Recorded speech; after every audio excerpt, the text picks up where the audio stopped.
Dude, so Percy Jackson on Disney Plus came out yesterday. We kind of had our eyeball on that collectively for a couple of months since you at least brought that to my attention. I'd remembered vaguely hearing something about that coming out. And you caught me by surprise and reminded me, that we were going to have to take a look at this at the end of December. And they had 2 episodes come out yesterday. I checked them both 2 out. episodes dropped. Yeah. You checked them both out, right? You just said that a minute ago? Yes, I watched both of them last night after I was done editing our video that's dropping right before this one. Awesome sauce. All right, dude. Let's talk Percy Jackson and the Olympians. And if I'm understanding this correctly, this is its own thing. It's a reboot of the book series completely in series form. It has no connection to what did they make? 2 movies back in 10 years ago? They made the first 2 books in the series, I think. Yeah, 2 movies. They did the first 2 books, The Lightning Thief and The Sea of Monsters. Okay. They did it. God, continue. They did the 2 movies. They were supposed to do a 3rd movie, but then it kind of fell out. The kids were getting too old to be playing a 12-year-old. Yep. So now, the Percy Jackson movies, to me, and you might agree, you might disagree. Like when we were doing the Best of the B Team a month ago for the horror movies, we had Scream, and then we had I Know What You Did Last Summer and Urban Legend. Percy Jackson felt to me like it was the B Team to Harry Potter, the same way that something like Maze Runner or Divergent was like the B Team to the Hunger Games. Did you read any of these things back in the day or see these movies and get that kind of impression overall? So I read a little bit of the first book. Yeah. Actually read the book, not do what I normally do and listen to the audiobook. I did see both movies. I did enjoy the movies. And the reason why I think it's a little bit different and why it didn't hit different is because as Harry Potter started off as a kid's book, it kind of grew into that young adult. Oh, yeah. Where Percy Jackson stayed 100% a book for kids. Oh, okay. So he doesn't progressively get more older through school as his series goes the way Potter does and his crew? He does get older, but his events are still kind of written in for a younger audience as Harry Potter was starting to written for a older audience. Definitely got a little bit more mature with the themes, got a little darker with some of the subplots, things like that. Okay. Yeah. All right, good. That helps me. That helps my frame of reference for the series here. I want to get one thing out of the way just in terms of my impression of it. I got to give this show the same kind of credit that I gave House of the Dragon. I know you didn't watch that, but House of the Dragon had a lot of flack up front for doing a couple of re-swapping some racially based characters there for diversity's sake. They changed out one of the houses and brought in some actors of color to change them. There were 3 roles that I know in the series so far for Percy Jackson that kind of do that. Kyron, the instructor, is not a person of color in the book. Neither is Annabeth, neither is Clarice, but I'll give the same, I guess, for starters, dude, I really enjoyed the 2 episodes, so I'm going to give them a pass on this one. Swapping them out didn't impact the story. It didn't change anything that I could see in a negative way. So I'm going to give it a who cares on that one. It's not an integral part of what they're trying to do, so I guess it doesn't matter who it cast. They had the writer's blessing. He's working on the show.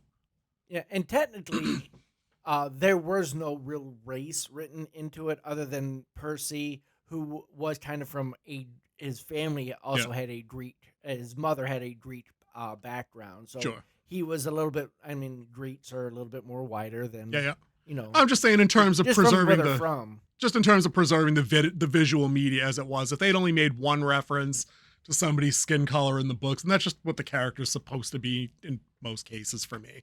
I just like having things consistent. That's just all it is. But on the show, I think everybody they swapped, they did fine, so I don't care. It didn't come at the expense of any of the storytelling. But dude, I kind of buried the lead and said I really enjoyed the 2. What did you think of the 2 episodes just overall? So I went into this a little worried because they did the movies, and I actually enjoyed the movies. Mm-hmm. That's one reason why I brought it up to you, because I did enjoy the movies when they come out. So I was wondering what they're going to do. And I believe this might be a preview of what's going to happen when they make the Harry Potter TV series, which is kind of what they're doing in this one. So they're pretty much doing 1 season per book is what they're going to try to do, is from what I'm taking from this. For a second there, I thought they were going to just do a standalone Percy Jackson story. Yep. But after watching the first 2 episodes, it was like they're hitting all the story beats from the movies. Like I said, I only read a little bit of the books. I never actually finished reading the actual book. Mhm. to be completely honest. But they are hitting the same story beats as they did in the first movie, The Lightning Thief. Yeah. I think they're on a pretty good pace for that too. Because if they have, do we know how many total episodes they're going to have of this? Is it 8 or 10? 8. It's an 8 piece. Okay. So yeah, I think that that's more than enough screen time if they keep up the kind of the quantity that they've had minutes wise. You know what I mean? But they're 35 minutes and like 38 minutes adjusted for credits. I think they're over the half hour mark comfortably. So I think that if they do a book per movie, I'm sorry, a book per season, that could probably pace out pretty good. I would think it's much better than getting like that 6 episode bullshit like Kenobi or Secret Invasion. Like it's just not enough. So I think eight Yeah. 8 to 10 is probably the sweet spot for that. Um, and you're saying that they seem like they're on a pretty good track through 2 episodes of how that story has moved along in, from the novel, how it would be translated. Okay, good. I feel a little bit better about that. I think that's a good tie-in too that you were just saying about the Harry Potter series that's coming through also in the next year or so. Also has author involvement. If they're going to be closely involved, it means they're going to get probably more or less an authentic vision of what the author wants on the screen. They're not going to allow them to murder their babies.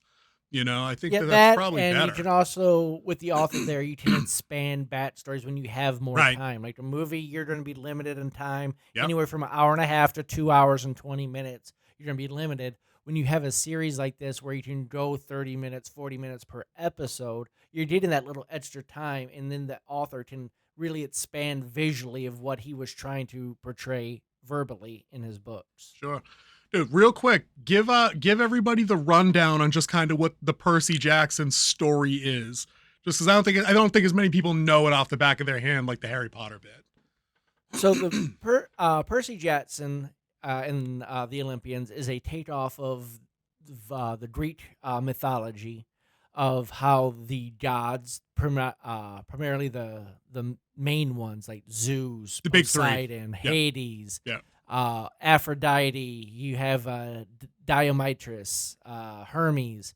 So when they have relations with a human, you get a demigod or a half-blood, as they refer to in this one. Either way, they refer to him both ways. Like Hercules. Hercules was a demigod because he was he was one of Zeus's children, and his mother was mortal. So this is a take on a different kid who is one of those half-bloods, who is actually the son of Poseidon, which we find out later that was actually forbidden type thing. Right. And then as he comes of age, he comes into his power and his abilities as being a demigod. So, but it also looks in the real world as someone who is suffering from ADHD, dyslexia, and hyperactive disorder, or just antisocial behavior, because they feel like they're different, and they're seeing and stuff's happening to them that is different, which they showed really well in the first episode of this. And then it goes into how he grows, and then him having the veil lifted and him finding out who he is, and then him coming of age and figuring out what's going on with him and where does this actually lead.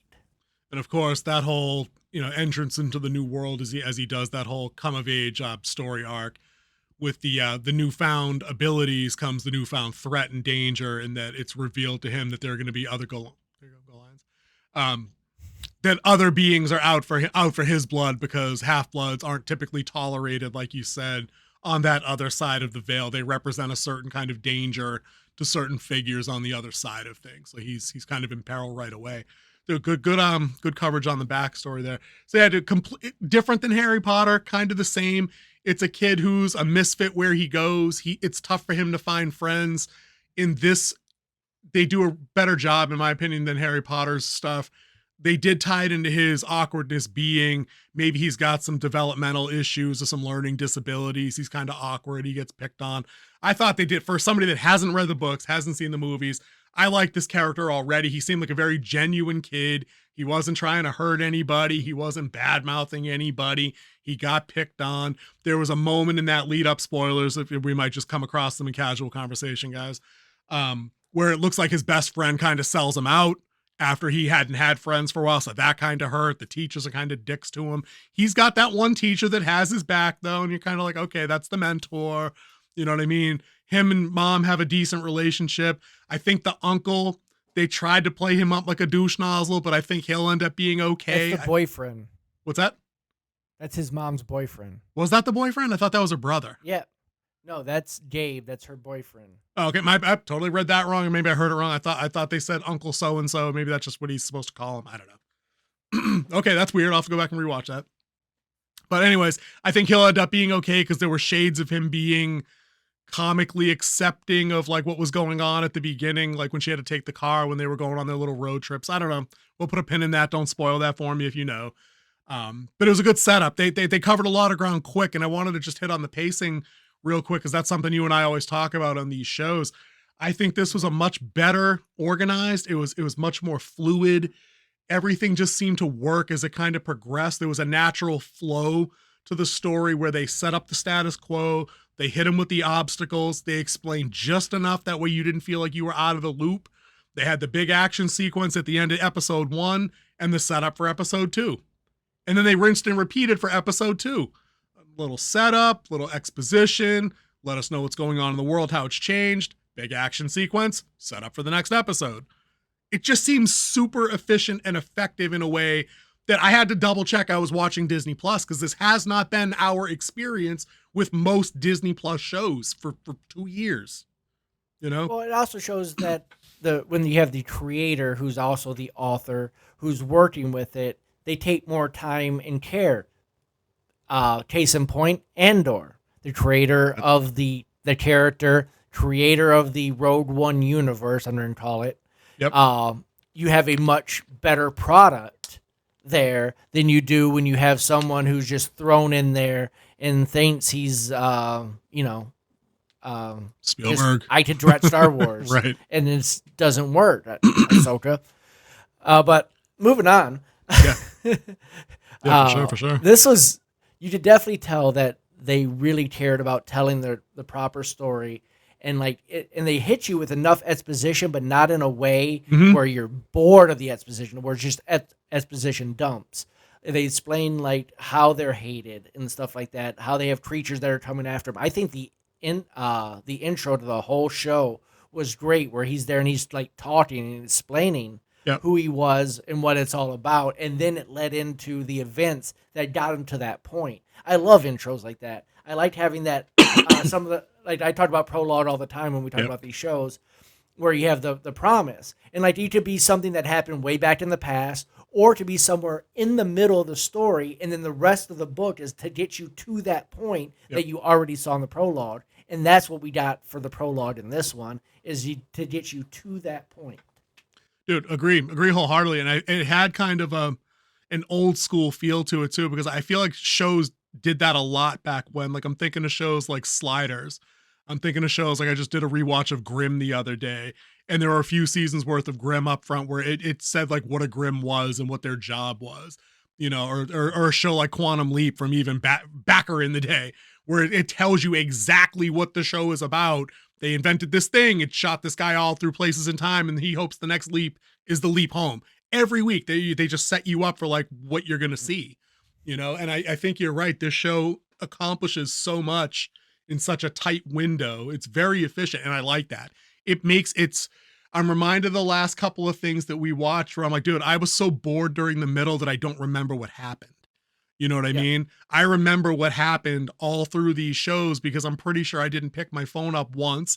It didn't bore me to sleep after I, had a full work day put in and threw these on. You know what I mean? Like I remember what happened. So that's like a major plus for your show. Mm-hmm. Mm-hmm. So where is this show? If they're setting up he's got a couple of subplots that they're working on. I guess the main thrust of the show is going to be each of respective side, and the ongoing civil war up on Mount Olympus between Zeus and Poseidon, the main character's father, is that somebody stole the Master Bolt from Zeus, and he wants it back. Which is it's Zeus's item, the symbol of his power, right? Symbol of his power is the Master Bolt. Yeah. So the plot of the book 1, which they're doing in season 1, is that someone stole the Master Bolt, and they believe that it's Percy because he is a forbidden son, And what a Forbidden Son is, back at the end of World War II, they found that the demigods, or the half-bloods of the big three, which is Poseidon, um, Zeus, and Hades, Yeah. were getting too powerful, so they were banned for mating with mortals anymore. And then Zeus was the first one to break it, and then now Poseidon has done the same thing, who broke that ban on procreating. You also find out in episode 2 with oh, what's his Dio, the god of water. Dionysus, Rafi from the League. I love that guy. Yes, I was happy to see him. I was about to pull up his real name. Dude, he's just Jason. No, he's just Rafi from the League. He's just Rafi. He was also in Brooklyn Nine-Nine as well. Yeah. The one who's like, burning me is definitely on the table. Dude, he's funny. He's a funny dude. He's a funny dude. So you find out that when something is banned, the gods themselves, especially the lesser gods like Dionysus, can't do it, but they can have half-bloods do that for them, and they're not breaking any rules. So that's why they believe that Percy Jackson is the one who's son of Poseidon, acting on his behalf. Stealing Zeus's symbol of power to give Poseidon a chance to rule Olympus. And of course, the mortal world hangs in the balance because the civil war between the gods is revealed to probably destroy the earth. It's happened before, because Rafi from the League, when he has the meeting with Percy at the end of episode 2, he's there with Chiron, who's the centaur / heroic legendary trainer of all the half-bloods. He's kind of running this camp that's in a secret hidden place behind the veil that monsters and humans can't get into. They sit Percy down and they're like, listen, dude, civil war hanging in the balance. You know, your world that you know is probably going to get burned down if we don't do this. We got to get you to go to the underworld because we think Hades has the bolt, right? And then, of course, Percy, very hero's journey. There's that beat where he refuses to call. He's like, I'm not going down there. The hell do I know about that shit? And then, of course, Grover, the best friend, rolls and he's like, oh, by the way, your mom's down there probably. You could probably go get her back. And he's like, all right, you guys got me. I'll go do that. You know, it was kind of, it leaves it on that note where you're like, okay, dude, I'm thoroughly invested in this show through 2 episodes I'll be there next Wednesday or Thursday, whenever it comes out, to watch. And are they doing 2 at a time, or is it just 1 a week going forward now? I don't know. I think it might just be 1 a week. Okay. I mean, either way, dude, I'm down. They checked every necessary box they had to get. It's interesting mythology, interesting world building. I like the main character. I like the characters around him. There's no character I dislike. You know what I mean? I was trying to find one. I'm like, nope. I like his best friend. I like the kid that kind of took him under his wing at the camp, Luke. You know, he's probably got a big role coming. The girl that was picking on him, Clarice, the daughter of Ares. I'm guessing there's that might be the Malfoy of the series, maybe, because she has a hard on for him because he beat up the Minotaur. And she thinks he's lying. One of the things I really like is that she's embodying Ares. Right. Like Ares is the god of war. Yeah. And she's embodying that type of being a child of Ares, which is pretty cool. Yeah. I mean, it's all in line with stuff that I think makes sense. I'm interested to see what all these people do. They have a bit of a whispering voice that I'm guessing it's Hades' voice. I think they fairly established that Percy can hear, who's like, I know you're alone. It doesn't have to be that. And he's basically getting inside his head kind of thing. So it's got some Voldemort stuff there, some Dark Lord vibes. Very interesting. If there's a negative takeaway from the show, dude, I thought some of the dialogue was a little weak. I think Mom had to ham it up in a couple of places, but it was mostly okay. But there were a couple of bad spots that I was like, oh. Well, you also have to remember this was a book that was written for younger children. Not that it was cheesy, it just seemed rough. Like it needed a pass for spoken dialogue. I think it needed a little smoothing over. Did you find anything in the 2 episodes that kind of tarred you the wrong way at all, or is this just basically it was just good sailing? And it wasn't enough for me to ruin it. Like, I'm just throwing that as a nitpick, just to be clear. The one nitpick I had, and I main reason is because I liked it better in the movie the way he did in the movie, was his sword. The pen was a little bit different. So his pen in this one looks like a common Bic pen. Yeah. Which I'm like... It needed to be a fountain pen. It needed to be a silver fountain pen or some bullshit. Yeah. in the movie, it was a golden pen you would see on like an executive's desk. That's what I'm And fountain pen. And Yeah. you clicked it, and then that's when it became the sword. Yeah. Not a So big I pen with the like chewed that cap. better. Yeah, that was my big nitpick in this. Yeah. Other than that, I thought it was pretty much on par for what I was expecting coming into it, as it is a series that was written for children, True. but still being able to have a good enough story to draw other people in. And I think they're doing it really well. I love the coloring job in this. Yeah. Like the way they set the different places and the moods with the color and everything like that. The music is on point as well. I'm like they took their time and actually cared about the product that they were putting out in this one, which I'm enjoying quite well. Um, I think the Annabelle character, she has a big play in this. Like, if you know the movie or the books, she's like going to be she's the Hermione of the group. Clearly. And can you guess what god is her mother? I gave you a hint there. It's got to be Hera. Would be my guess. Wisdom, no. Strike one. All right, if it's they said she's the best warrior in the camp, which is trash because that gave me some elements of the girl boss stuff when they said that, but it wasn't enough to throw me. Then it's not Hephaestus. If it's not Athena, is it Aphrodite? Because that would be a letdown. No, not Aphrodite. You just said the name. Hephaestus. Athena. Oh, I said that. That was my first one. You said no. You didn't say Athena. You said Hera. Did I? Oh, my bad. Yeah. Oops. Yeah. All right. Goddess of the hunt. I could see that. But it was obvious. It was obvious she was not. It was obvious she was the victory. It was obvious she was the Hermione for the group. Clearly. Now, let me throw 2 quick points at you before we go because I just want to get your feel for it. Budget wise, do we have any numbers? And if we don't have them, that's fine. There are no numbers out yet. They haven't put out the estimates. We need numbers on this as soon as they become available because I'm guessing they didn't get the 25 million an episode She-Hulk gets, and I want to take a victory lap on that when that information comes up. Because this show, like you said, looks professionally done in a way that She-Hulk did not, that Kenobi and Boba Fett did not. And I want to give them their flowers as they're entitled to them because I think they did a bang up job. Like you said, the Minotaur effects I thought were good. The coloring at the different places of the camp were also strong. So I want to give them their credit, whatever they did on the budget, I want to give them. The other thing I wanted to just run by you before we bail. Plot hole, right? When they're at the museum and the girl makes fun of Percy for having the little outburst, and then the teacher, Mrs. Dodds, kind of comes down on him too, taking the girl's side. The girl specifically says, "You can't blame him, Mrs. Dodds. He can't help himself." When they fast forward to the interview with the superintendent and Percy gets himself thrown out of school and then he's outside and I don't remember Chiron's human name, but the centaur teacher comes up to him and gives him the speech. I know people like you that have been through it, this, that, and the other thing. Before they get to that part, he tells Percy there's nobody at this school by that name, Mrs. Dodds. But the human girl confirmed that she could see Mrs. Dodds. How? When Dodds was killed, the mist went over her. Remember, Grover was talking about this. Like he should have been able to sense that she was a creature. That she's a fury coming after Half-Blood. Yeah. And when she was killed, the mist, which controls her mind, think of Men in Black. Yeah.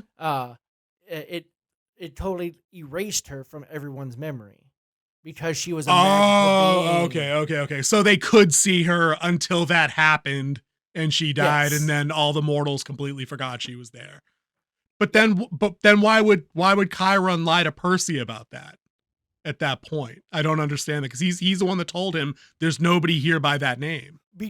And that was the thing with what Grover said. He was like, I should have been able to sense her, but I couldn't. So he couldn't either. Yeah, so when she became, it kind of got everybody. Okay, that makes more sense. Thank you, as always. Thank you for helping me connect dots because I was like, wait a minute, I think this is kind of a big deal. Is this girl the bully? Is she also a half-blood? And we're gonna find that out later, but probably not, obviously. Okay, cool. Thank you. I appreciate that. All right, guys, that's our take on Percy Jackson and the Olympians on Disney Plus. They dropped first 2 episodes. They're out there on D Plus. It's a rare Winter Wolf's Den dual recommendation for a Disney Plus show. Go check it out. We're going to be talking about this Dude, maybe we can make this our weekly thing for a hot minute while it's on. Maybe we don't. Maybe we do a series wrap up. I don't know. We'll get a better feel for that as we go. But what do you think? Wolf, don't forget about the conversation we had earlier about what we're going to do in January. And this show is a great tie-in, because what is this show? This show's an adaptation of a book, and we're going to be talking about adaptations, good ones and bad ones, both book and video games. So wait for us in January where we break down adaptations. What's the stance of this show?